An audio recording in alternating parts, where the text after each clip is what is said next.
Olá, meus irmãos. Muito boa tarde, ótima segunda-feira para todos, ótimo início de semana. E hoje estamos aqui, pela graça de Deus, de volta para estudar novamente o capítulo 6 do Evangelho de João. Capítulo esse que nós começamos na semana passada, falando sobre aqueles 2 milagres de Jesus, na verdade o quarto e o quinto sinal que Jesus realiza, quando ele então multiplica os pães e logo em seguida ele caminha por sobre o mar.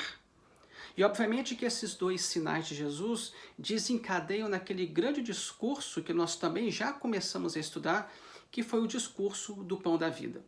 Então a segunda metade do discurso é o que nós estaremos estudando hoje aqui no Evangelho de João. Mas antes de entrarmos diretamente no texto e vermos alguns detalhes, eu gostaria de mostrar para os irmãos como é que alguns têm dividido esse discurso de Jesus. Alguns autores têm sugerido que esse discurso seja dividido em 2 partes iguais, que são introduzidas pelo mesmo pronunciamento de Jesus. Se você observar o versículo 35, Jesus diz: "Eu sou o pão da vida". Só que no versículo 48 ele também repete a mesma coisa. Acompanha aí: "Eu sou o pão da vida". De forma que do versículo 35 até o versículo 47 você tem a primeira parte do discurso, e do versículo 48, quando Jesus diz pela segunda vez, "Eu sou o pão da vida", até o versículo 65, você tem a segunda parte do discurso. Ambos começando pela mesma frase, "Eu sou o pão da vida".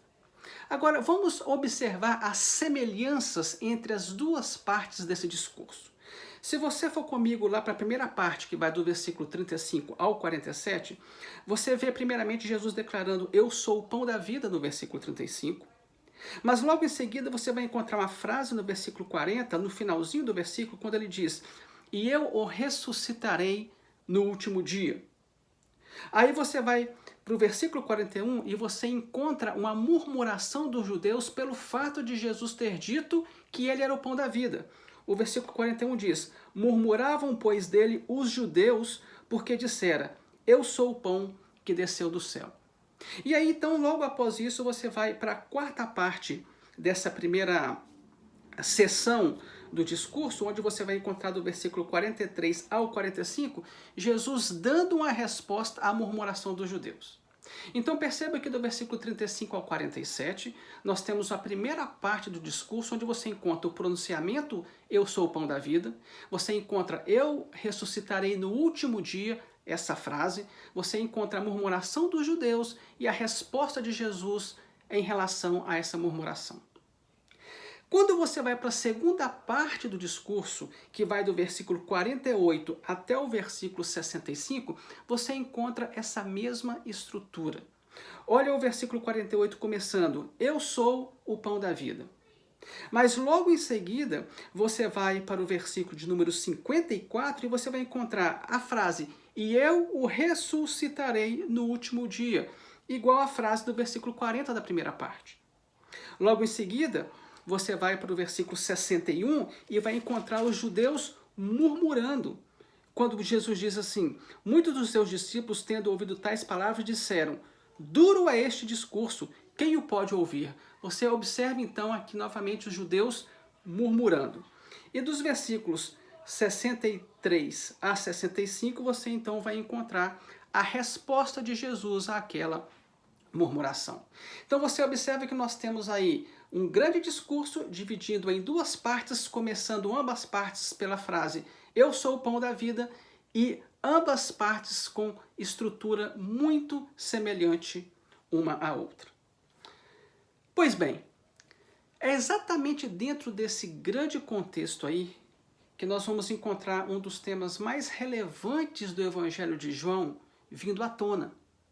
O tema da incredulidade.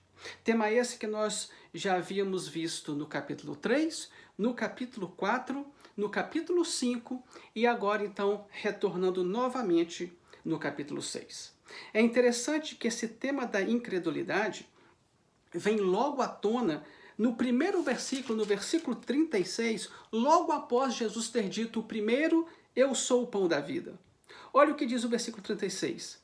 Porém, eu já vos disse que, embora me tenhais visto, não credes. Então vejam como o tema da incredulidade vem à tona logo no início do discurso de Jesus. E a questão que nós precisamos te perguntar aqui, logo de início, logo de saída, é: por qual motivo os judeus estavam tão relutantes em crer em Jesus? Qual era a causa da incredulidade deles? Obviamente que a primeira parte do discurso, que vai do versículo 35 ao 47, você vai encontrar essa resposta de uma maneira mais simplificada. Eles estão relutantes ali em crer em Jesus porque Jesus havia dito: eu sou o pão da vida. Olha o versículo 41 e 42. Murmuravam, pois, dele os judeus porque dissera: eu sou o pão que desceu do céu. E diziam: não é este Jesus, o filho de José? Acaso não lhe conhecemos pai e mãe? Como, pois, agora diz: desci do céu? Então vejam que a primeira murmuração e a primeira causa dessa relutância deles em acreditar quem Jesus era é porque Jesus havia dito: eu sou o pão que desceu do céu.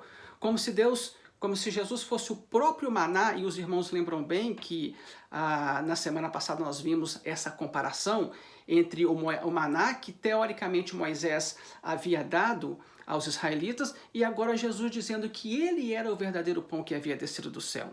Então, simplesmente pelo fato de Jesus ter dito que ele era o pão vivo que desceu do céu, os judeus se encontram relutantes em crer em Jesus. Mas na segunda parte desse discurso, que vai do versículo 48 ao 65, Jesus vai um pouco mais a fundo na questão. E ele vai dizer aí, no versículo 54 a 56, acompanha comigo: quem comer a minha carne e beber o meu sangue, tem a vida eterna, e eu ressuscitarei no último dia. Pois a minha carne é a verdadeira comida e o meu sangue é a verdadeira bebida. Quem comer a minha carne e beber do meu sangue, permanece em mim e eu nele. Então perceba que Jesus agora vai um pouco mais profundo e diz que tem a vida eterna somente aqueles que comem da sua carne e bebem do seu sangue. Obviamente fazendo uma referência aqui à sua morte sacrificial na cruz. No entanto, os irmãos sabem muito bem que para os judeus era abominável, era inadmissível e inaceitável a questão do beber sangue, comer carne com sangue. Então aqui os judeus, não entendendo na profundidade o que Jesus diz, se tornam ainda mais endurecidos e não creem em Jesus. É por isso que você vai ver a resposta deles com incredulidade no versículo 60, quando eles dizem: duro é este discurso, quem o pode ouvir?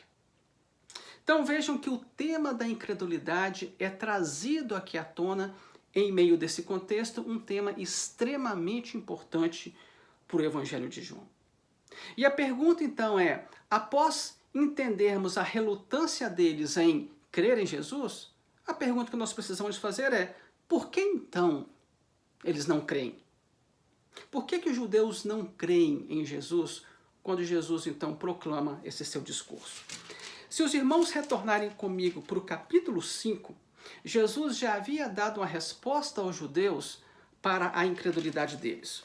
O versículo 40 do capítulo 5, Jesus olha para os judeus e vai dizer assim: contudo, não quereis vir a mim para terdes vida. Em outras palavras, Jesus está dizendo que o homem é o grande culpado por não querer ir a Cristo, por não querer crer em Cristo. O homem é o responsável. Isso Jesus já havia dito no capítulo 3, versículo 19. Lembra quando vimos esse capítulo? Jesus chega e proclama para Nicodemos: e o julgamento é este, que a luz veio ao mundo, mas os homens amaram mais as trevas do que a luz. Em outras palavras, a luz, Jesus veio a este mundo, mas os homens preferiram, os homens amaram mais as trevas. O homem tem um caso de amor com as trevas. Por isso, o homem não quer vir até Jesus. Por isso, ele não quer ir até Jesus. Ou seja, a culpa é exclusivamente do homem. A responsabilidade pela incredulidade é do homem que não quer vir até a Jesus. Esse é o primeiro lado da moeda. Só que agora Jesus vai explicar o outro lado da moeda, dizendo não porque os homens não querem crer em Jesus, mas porque eles se mantêm nesse estado de rebeldia e de incredulidade. Olha o que diz o versículo 44 do capítulo 6. Quando os judeus murmuram pela primeira vez, Jesus vai dizer assim, olha o 43, respondeu-lhe Jesus, não murmureis entre vós, ninguém pode vir a mim se o Pai que me enviou não o trouxer, e eu ressuscitarei no último dia. Esse talvez seja um dos textos mais mal entendidos do Evangelho de João, que vai tratar aqui agora do outro lado da moeda, que é a soberania de Deus na salvação. Percebam a resposta que Jesus dá para a incredulidade dos judeus. Jesus vai dizer, ninguém pode vir a mim se o Pai que me enviou não o trouxer. Vamos entender rapidamente o que significa esse versículo. Primeiramente, olha como é que Jesus começa o ensinamento. Ele diz, ninguém, a palavra ninguém. Ninguém aqui significa o quê? Isso aqui é uma afirmação negativa universal, incluindo toda a humanidade dentro dessa afirmação. Ou seja, absolutamente ninguém. A humanidade inteira, sem exceção. Ninguém, o quê? Ele continua. Ninguém pode vir a mim. Interessante que João utiliza essa linguagem, ir até Cristo, que no seu evangelho significa a mesma coisa de que crer em Cristo. Então, ir a Cristo significa crer em Cristo. E ele vai dizer que ninguém pode ir até Cristo se o Pai que enviou não o trouxer. Então, vamos entender essa palavra aqui. A palavra poder aqui é a palavra dynamis no grego, que significa ter a habilidade, ter o poder de, ou ter a capacidade. Em outras palavras, o que Jesus está dizendo aqui é que ninguém tem a capacidade, a habilidade de ir até Jesus, de ir até Ele, de crer nele. Ok? Ou seja, João está tratando aqui de uma incapacidade natural que nós como seres humanos temos. Nós não temos a habilidade ou a capacidade ou o poder de ir até Jesus, de crer em Jesus. Ou seja, ele fala da inabilidade moral de todo ser humano. Nós, por nós mesmos, somos incapazes de crer em Cristo. Só que aí ele continua dizendo, e ele coloca uma partícula aí, se. Se significa uma condição necessária. Ou seja, o que ele vai explicar aqui agora é que para que alguém creia em Cristo, algo precisa acontecer antes. É isso que essa partícula se significa, uma condição necessária. E que condição necessária é essa aí?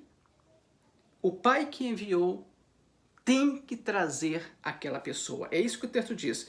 Ninguém tem a capacidade de crer em mim se o Pai que me enviou não o trouxer. Algo precisa acontecer antes. Que algo é esse? O Pai precisa trazer a pessoa até Jesus. É interessante porque a palavra trazer aqui no grego, o grego elko, significa compelir com uma força irresistível. Essa palavra trazer aqui no grego, então, significa compelir por uma força ou usando uma força irresistível.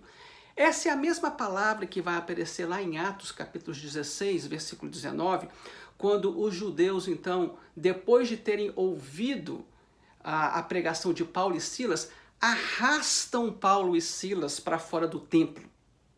Ou da mesma forma lá em Atos 20, capítulo 31, quando os judeus arrastam Paulo para a praça para bater Paulo. Ou seja, isso aqui não é um convite. Isso aqui é os judeus pegando Paulo e arrastando, trazendo Paulo à força para fora do templo. O que esse texto está querendo dizer com essa palavra aqui, então? O que esse texto significa aqui para nós? Ele está falando aqui, meus irmãos, do chamado eficaz da graça de Deus que acontece internamente, influenciando a nossa mente, o nosso coração, a nossa alma, chamado esse que é seguido por obediência.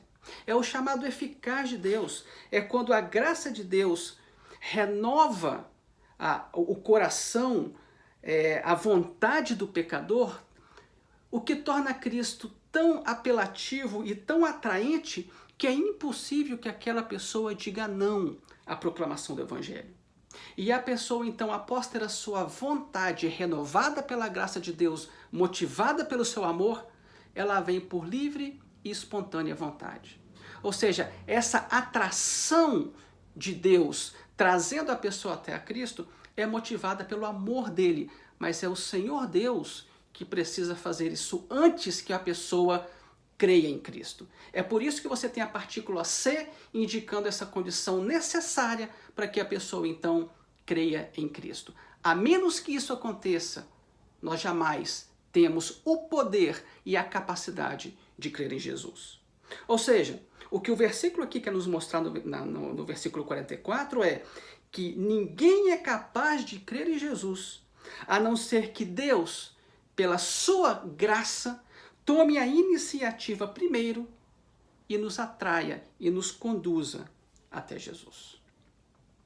É dessa forma que Jesus explica o outro lado da moeda pelo qual os judeus se mantêm em rebeldia e não querem crer em Cristo. É interessante porque essa mesma explicação, essa mesma afirmação já havia sido feita no versículo 37. Olha o que 37 diz. Todo aquele que o Pai me dá, esse virá a mim. Então, o 44 é o contraponto negativo do versículo 37, porque o 37 diz, todo que o Pai dá, vem até a mim, vem até Cristo. O 44 diz que, para que alguém venha até Cristo, o Pai precisa de conceder, o Pai precisa trazer. Por isso que o contraponto negativo é o versículo 44, porque ele faz a mesma afirmação, só que negativamente, dizendo, ninguém pode vir a mim se o Pai que me enviou não o trouxer. O 37 diz, todo que o Pai dá, esse vem a mim. Então, é a mesma afirmação no versículo 37, colocado de forma positiva e no 44 de forma negativa.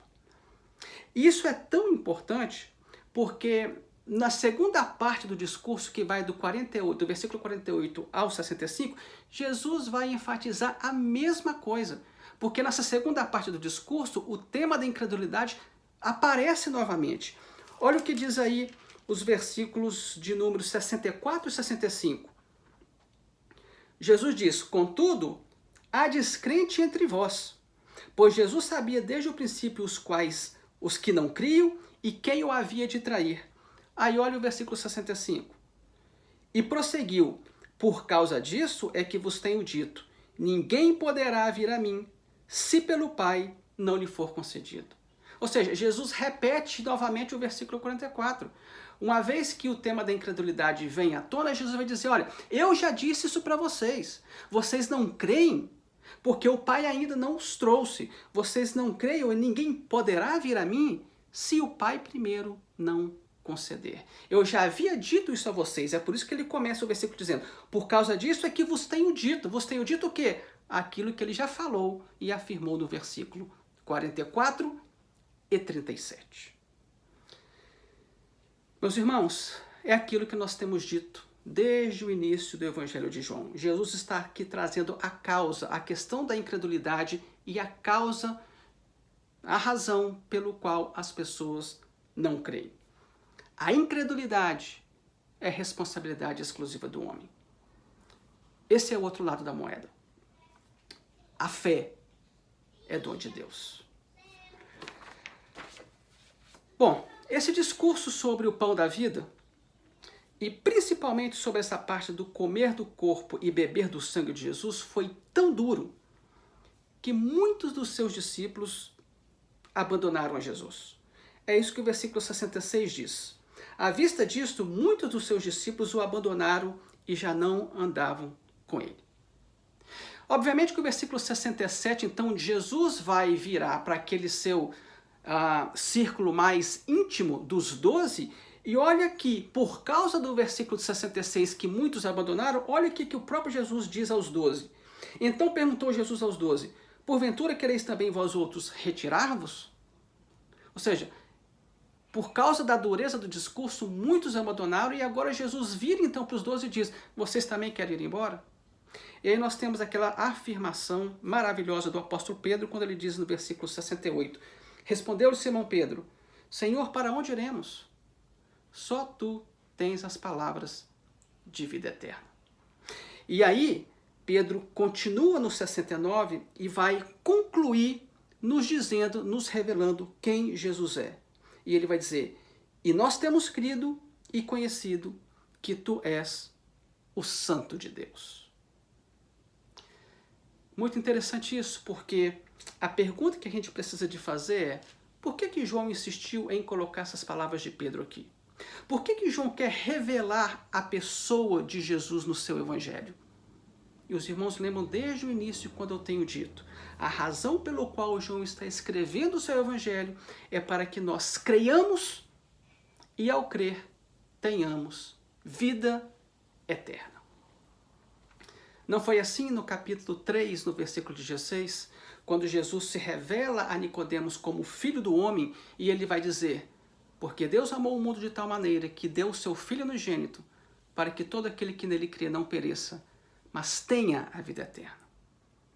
Para a mulher samaritana, Jesus se revelou como Messias e como Salvador do mundo e diz lá no capítulo 4, versículo 14 o seguinte, aquele porém que beber da água que eu lhe der, nunca mais terá sede.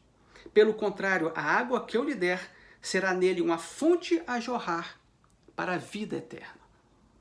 Da mesma forma, para os judeus que haviam perseguido Jesus, Jesus se revela para eles sendo Deus. E vai dizer no capítulo 5, versículo 24, em verdade vos digo, quem ouve a minha palavra e crê naquele que me enviou, tem a vida eterna. E no capítulo 6, alvo do nosso estudo hoje, Jesus vai dizer no versículo 47 e 48 a mesma coisa. Em verdade vos digo, quem crê em mim tem a vida eterna. Eu sou o pão da vida. Essa é a primeira vez que Jesus utiliza essa fórmula eu sou no Evangelho de João. Ele vai usar mais 6 vezes essa fórmula. E desde a primeira vez, isso vai causar um imenso conflito para com os judeus. Mas a minha aplicação para nós hoje é, como eu falei na semana passada, a minha pergunta foi, você já se alimentou desse pão da vida? E hoje eu reitero isso dizendo, se você já se alimentou desse pão, saibam, meus irmãos, que vocês são um privilegiado, porque você foi alvo da maravilhosa graça de Deus na sua vida. É isso que o texto nos diz. Fomos alvo. Se cremos em Cristo, é porque Deus resolveu nos atrair, nos levar, atraídos pelas suas, motivado pela sua graça, graça essa motivada pelo seu amor, Ele nos levou a Cristo. A pergunta que eu faço sempre é, por que eu? A pergunta que você deveria fazer é, por que você? Fomos atraídos por Deus até Jesus. E a menos que isso tivesse acontecido, nós jamais poderíamos crer em Cristo. De forma que o que esse texto nos ensina é que se nós somos privilegiados por termos sido alvo da graça de Deus, nós precisamos agradecer a Deus todos os dias da nossa vida por tão grande salvação. É só a graça de Deus que nos torna capaz de crermos em Jesus. Sola gratia, sola fide, solus Christus. Que Deus nos abençoe.